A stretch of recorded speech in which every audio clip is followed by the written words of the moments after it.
Hi everybody, I hope you are doing well.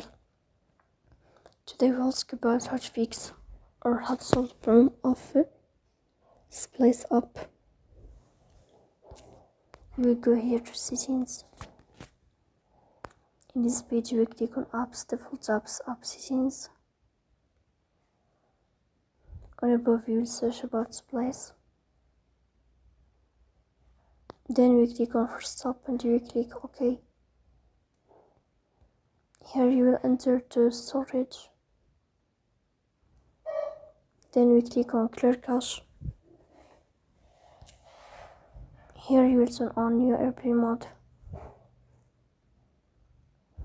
And you will wait a moment to turn off your airplane mode again to fix that problem.